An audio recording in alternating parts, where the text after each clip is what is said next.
Hello, hello, hello. Enjoying the hunted videos? Enjoying, guys?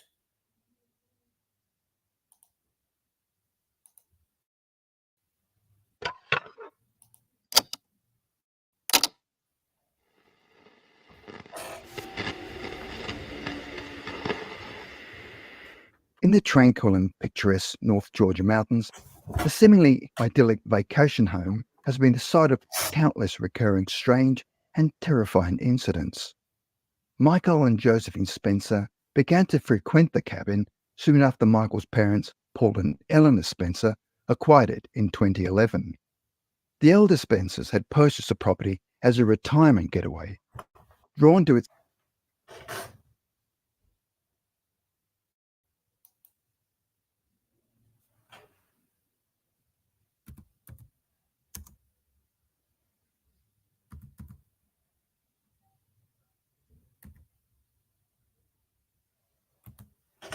serene location and rustic charm. Little did they know that their mountain paradise would become the backdrop for a series of chilling encounters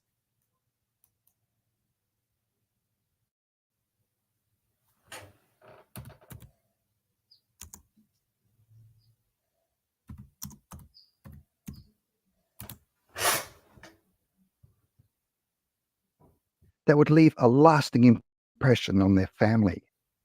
The one-story structure boasted a cozy living Oh my god, stupid internet. Come on. room with a stone fireplace, a large kitchen, 2 bedrooms with adjoining bathrooms, and a finished basement for storage. The cabin's exterior had also been fitted with a spacious deck that overlooked the surrounding forest, offering breathtaking views of the area. Despite its charming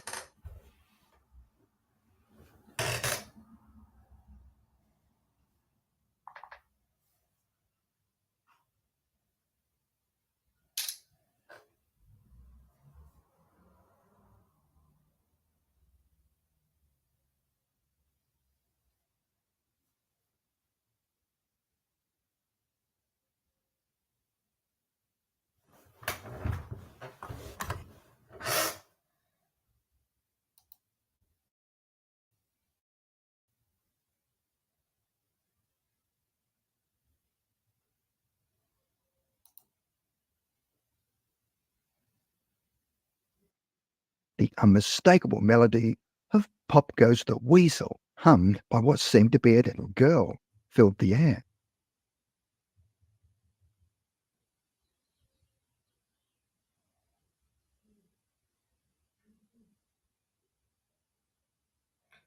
Oh no, hopefully,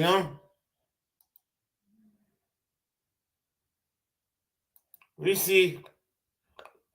Maybe it could be the video. Visible forms around the corner of the house. Josephine, visibly shaken, turned to Michael and asked, "Did you hear that? Please tell me you heard that."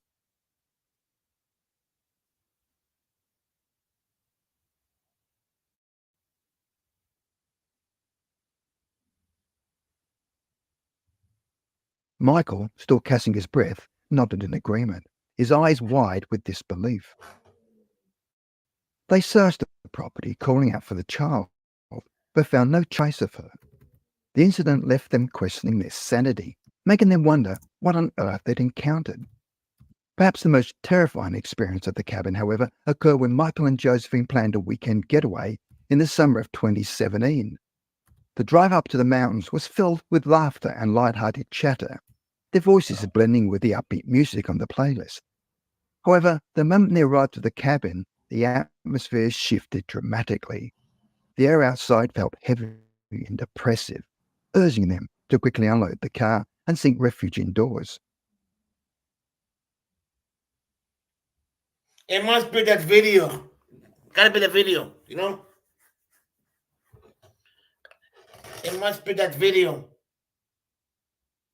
Either it's my internet or the video.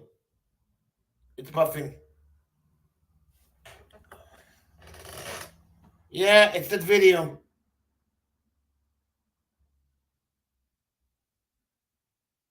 You see how it's buffing?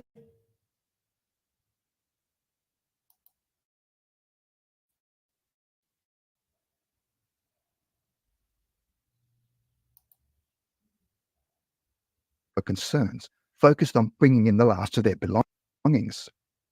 From that point on, the couple found themselves embroiled in heated arguments, their shouting echoing all throughout the cabin. The tension It's that video. It's gotta be that video.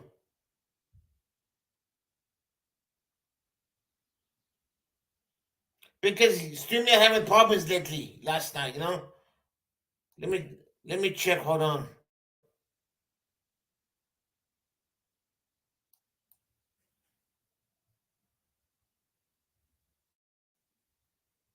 deeply troubled Michael, but he couldn't bring himself to share them with Josephine, fearing that she would think him insane or worse, capable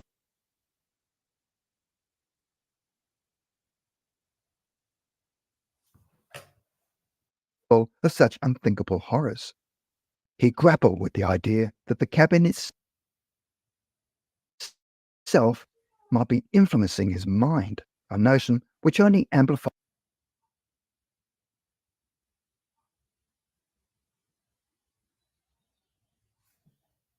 I did it already. his distress.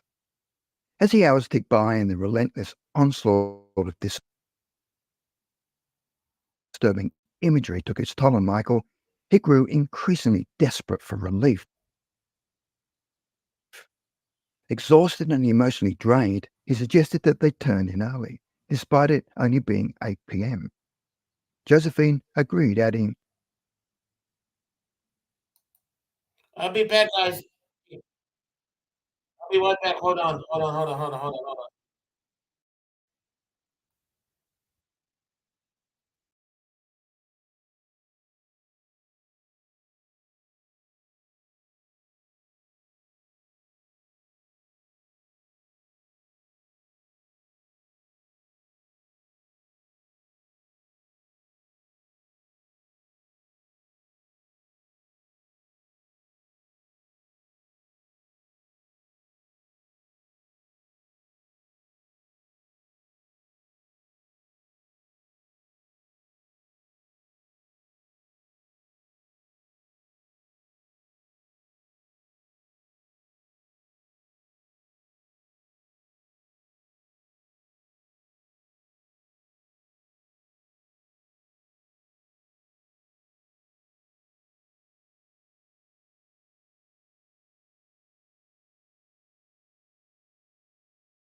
Hold on. I'm starting over again. Okay. Hopefully my walk.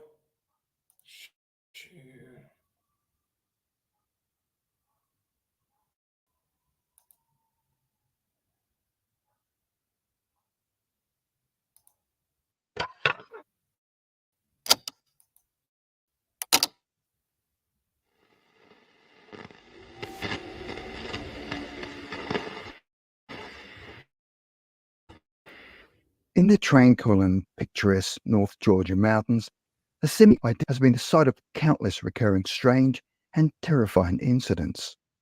Michael and Josephine Spencer began to frequent the cabin soon after Michael's parents, Paul and Eleanor Spencer, acquired it in 2011. The elder Spencers had purchased the property as a retirement getaway, drawn to its serene location and rustic charm. Little did they know that their mountain paradise would become the backdrop for a series of chilling encounters that would leave a lasting impression on their family. The one-story structure boasted a cosy living room with a stone fireplace, a large kitchen, 2 bedrooms with adjoining bathrooms, and a finished basement for storage. The cabin's exterior had also been fitted with a spacious deck that overlooked the surrounding forest, offering breathtaking views of the area. Despite its charming appearance, however, the cabin harboured shadows of a dark past that left its visitors feeling that something wasn't quite right about the property. Over the years, visitors had consistently refused to sleep in the guest bedroom, opting instead to crash on the couch or floor in the living room. When questioned about their peculiar sleeping preferences, they all seemed to share a common response: "I do not feel safe in that room." Some visitors even reported hearing the unnerving sound of someone pacing back and forth throughout the night, their footsteps echoing on the hardwood floors. One particularly disturbing incident occurred when Michael's childhood friend Tom and his girlfriend Emily stayed at the cabin in the summer of 2014. In the middle of the night, Emily's blood-curdling scream jolted Michael from his sleep.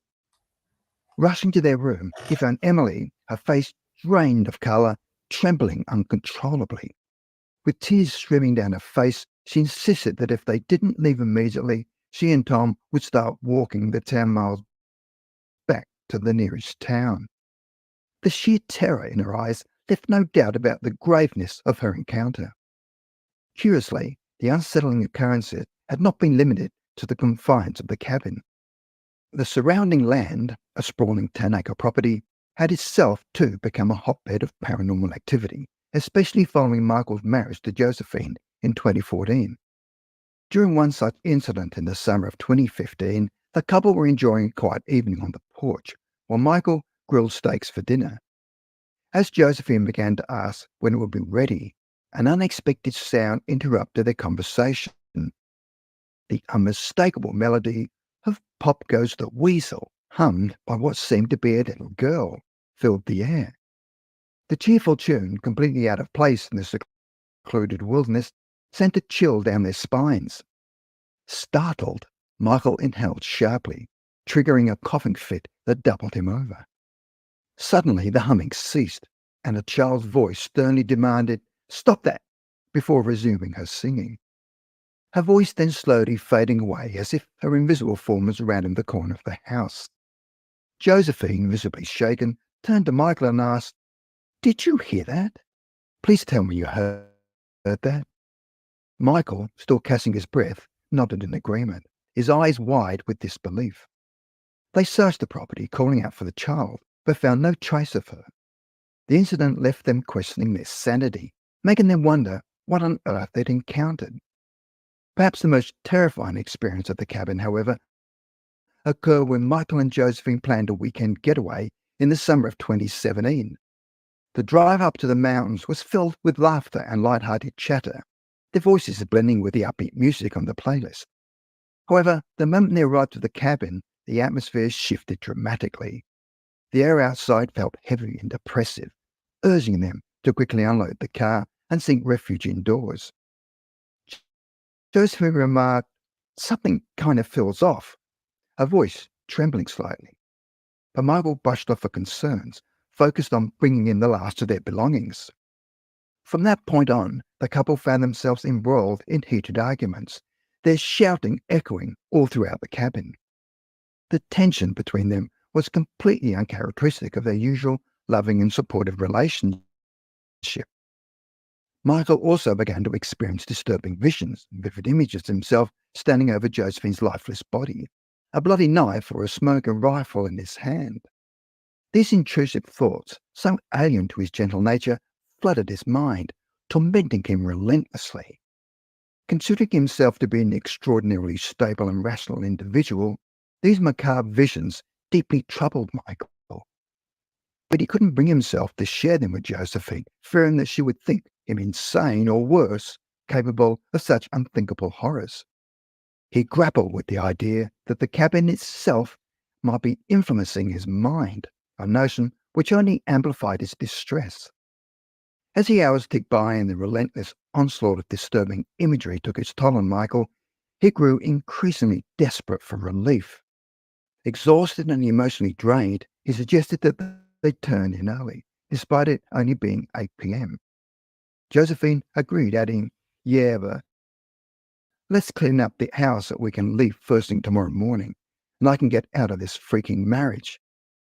The weight of her seething words hung in the air, both of them contemplating the possibility of their impending divorce, a prospect that would have seemed unfathomable just hours earlier. Later that night, as Michael teetered on the edge of sleep, Josephine's urgent whisper jolted him awake. She insisted that she heard the guest room door open, the sound distinct and unmistakable. Michael, attempting to rationalize the sound, played it off as the usual creaks and groans of an old house. However, moments later, Josephine's grip on his arm tightened as she pleaded, "Dude, I swear to God someone is standing right outside the door." The sheer terror etched on Josephine's face prompted Michael to retrieve his rifle, a weapon he had brought along for target practice and as a precautionary measure against wildlife, hoping to startle any potential intruder. To their surprise, the hallway was empty, the silence broken only by their racing heartbeats. Venturing into the living room, Michael and Josephine were greeted by a bizarre and unsettling scene. The entertainment centre doors stood wide open, its drawers pulled out in a descending staircase pattern, as if someone had arranged them deliberately. Perplexed and unnerved, they made their way into the kitchen, only to discover every cabinet, appliance, and even the refrigerator doors gaping open, their contents exposed to the warm summer air. The eerie confrontation sent a chill down their spines, and Michael, now convinced that someone was toying with them, suggested to Josephine that they should tidy up so that they could make a hasty exit. As they worked to restore order to the cabin, a sense of urgency and dread filled the air, their movements frantic and their minds reeling with the implications of what they'd just witnessed. With their belongings hastily packed, Josephine waited in the car while Michael secured the cabin, double-checking every lock and window. As he prepared to leave, the sound of maniacal laughter emanated from within the house, its source impossible to pinpoint. The laughter, filled with malice and devoid of humanity, echoed through the empty rooms, sending Michael into a blind panic. With his heart pounding in his chest, he sprinted to the vehicle, leaping into the driver's seat and slamming the door behind him. Josephine, her eyes wide with fear, grabbed his hand as he turned the key in the ignition. The engine wore into life. They sped away from the cabin, gravel spraying beneath the tyres, as they vowed never to return to the place that had once been their sanctuary. It took a full year and relentless remarks from Josephine's father Robert, who labelled Michael a coward for his reluctance to confront his supposedly imagined fears, for the couple to muster the courage to revisit the mountain retreat. Robert was a supernatural skeptic, dismissing the couple's experiences as a product of shared hysteria. Despite the lingering unease, Michael and Josephine continued to visit the cabin, their love for each other and their shared trauma binding them to the place in ways they cannot fully articulate. Fortunately, they have not experienced any further supernatural incidents since that harrowing night.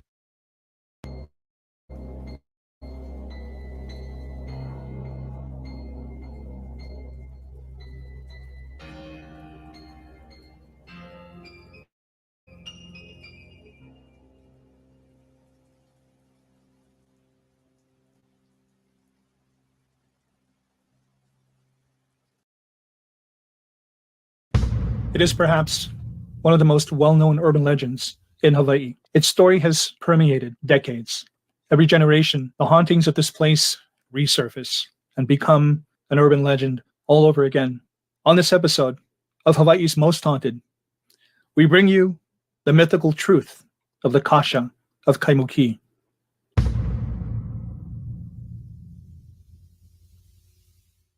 Beyond the cool waters and trade winds of our idealistic paradise is the thin veil which separates our world from the place where the shadows talk back. Welcome to Hawaii's Most Haunted.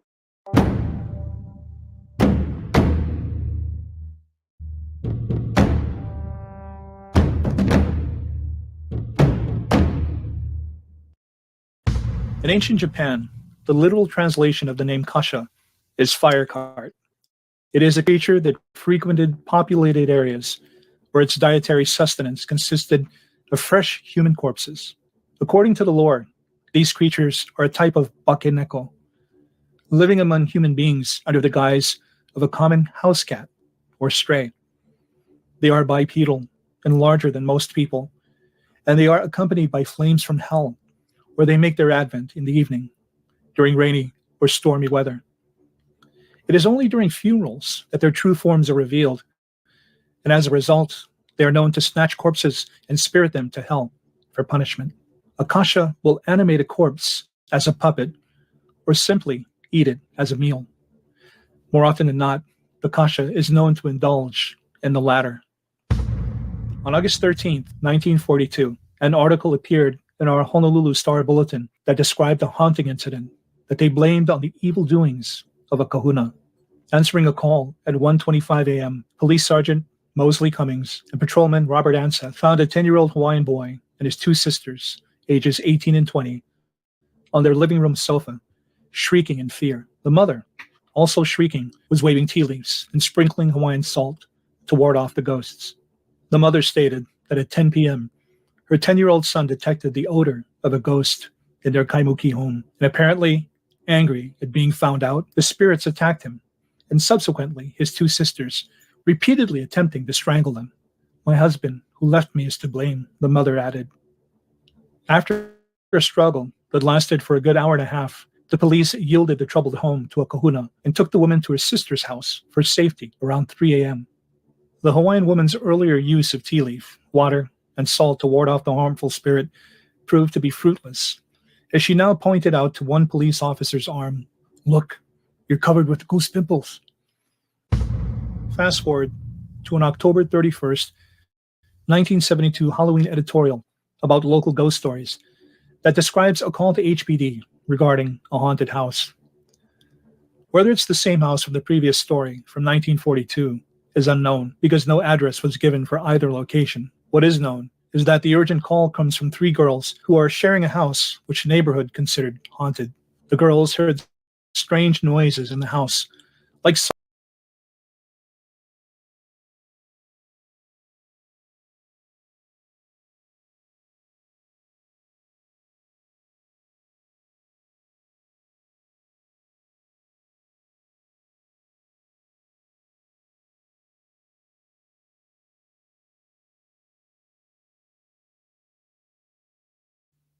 Do you want to talk about it?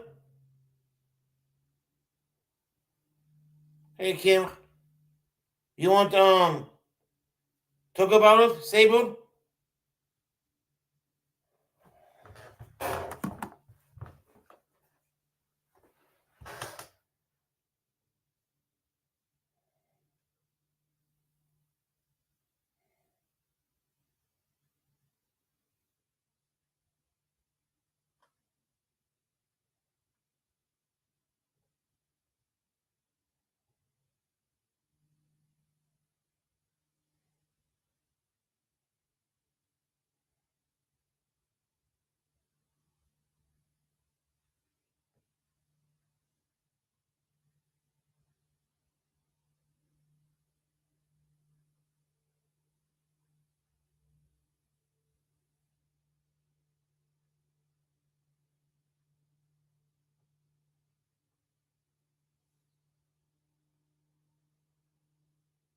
Oh my god.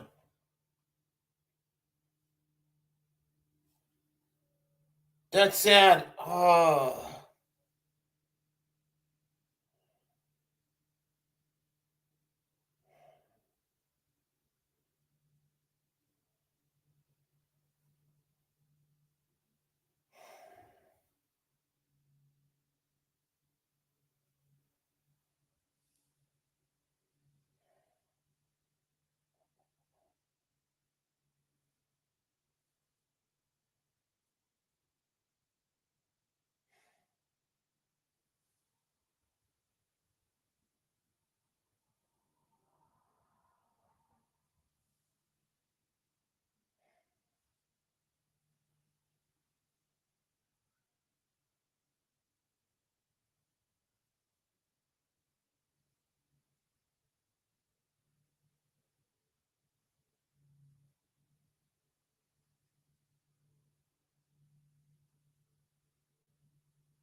I'm sorry, I'm kind of.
You know what stage it is, Sabu?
Well, I'm going to end this, guys.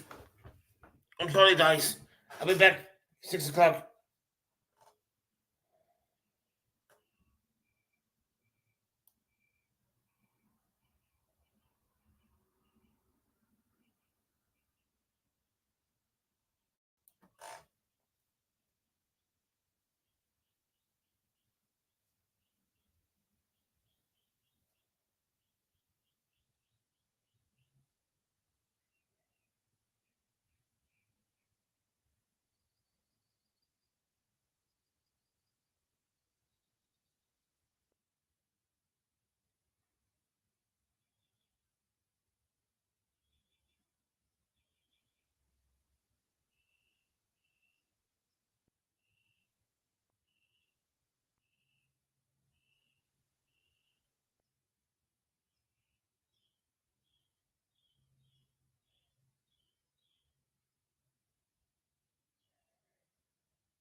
Okay.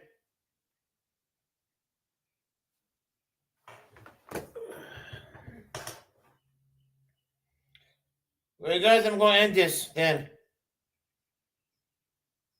I got some things to do. I'm going to post it on my community page, okay? Sable?